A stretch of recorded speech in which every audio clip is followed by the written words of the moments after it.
Good morning, everyone. Welcome to Tribune News on Q, your go-to morning news source only here at Daily Tribune. We're live on Daily Tribune's Facebook page, Tribune Now on YouTube, and at Daily Tribune Official on TikTok. I'm Chynna Basillaje, bringing you today's top stories. Let's kick things off with today's weather. Pag-asa reports that Metro Manila, parts of Luzon, and some areas in the Visayas will experience cloudy skies with scattered rains and thunderstorms due to the easterlies. As of 2 a.m., a low-pressure area outside the Philippine area of responsibility has a medium chance of developing into a tropical depression within 24 hours, while the LPA inside the Philippine area of responsibility has dissipated. Meanwhile, Mindanao will have generally fair weather with isolated rain showers. The Candaba Viaduct northbound earlier saw a 1-kilometer buildup due to a cleared road crash. Traffic at Balintawak, Mindanao, Bukawe, San Simon, and San Fernando toll plazas is also light.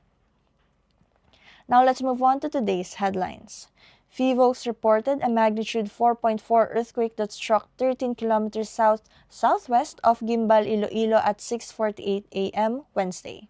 The quake was tectonic in origin and had a depth of 10 kilometers. Authorities have not reported any damage or injuries, but residents are reminded to stay alert for possible aftershocks.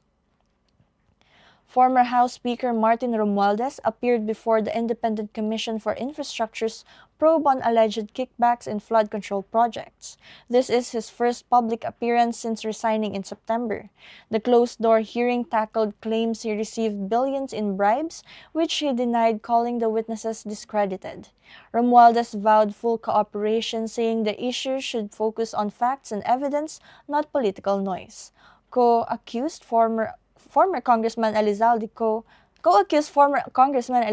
skipped the hearing, reportedly seeking medical treatment abroad. Nagpapasalamat ako sa ICI sa invitasyon. Ngayong araw na to, I am ready to give my personal knowledge on the budget process.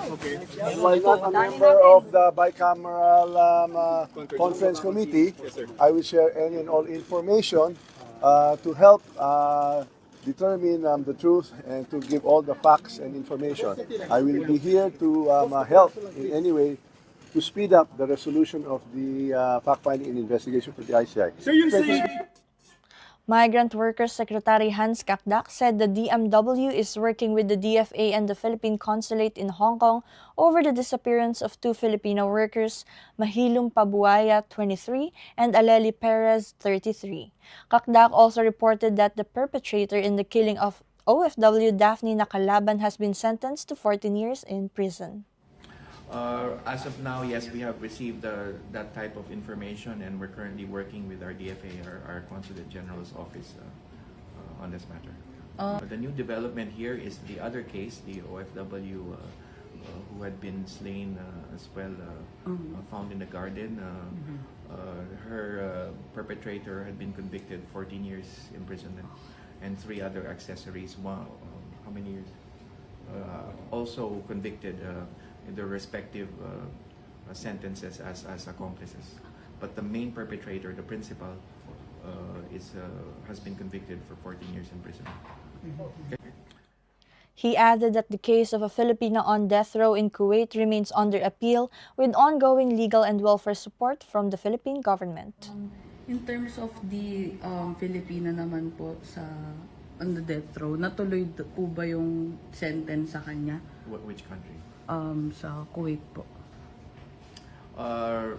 Yes, she had been convicted, but that matter is on appeal. May we know po kung ano pong assistance yung yes, of course, we provided her legal counsel and always constant visits by our legal counsel in Kuwait. But the new And now for our international news, U.S. President Donald Trump met with Ukrainian leader Volodymyr Zelensky at the UN summit on Tuesday as tensions rise over Russia's continued attacks on Ukraine and reported drone incursions in NATO countries. Trump, who recently invited Russian President Vladimir Putin to Alaska, is expected to deliver a critical address on the UN's future. Zelensky is urging stronger action against Moscow, though Washington officials say Trump remains cautious about pressuring Putin.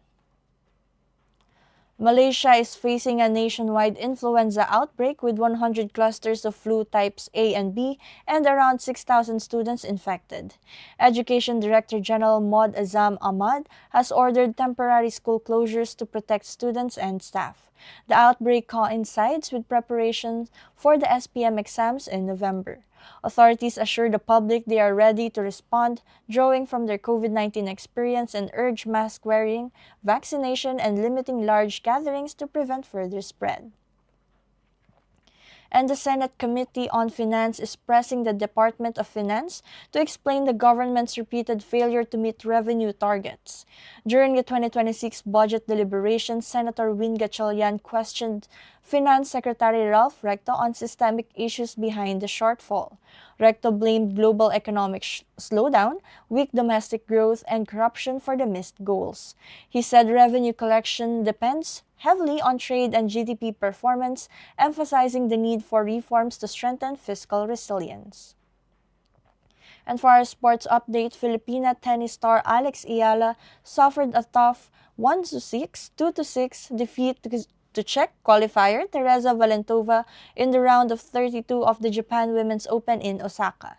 The 20-year-old Ayala, ranked world number 54, struggled against the 18-year-old rising star who sealed the win in just over an hour.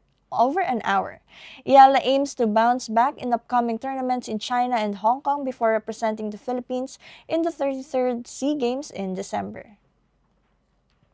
And Grammy-winning R&B icon D'Angelo, hailed as pioneer of neo-soul, has died at 51 after a long battle with cancer.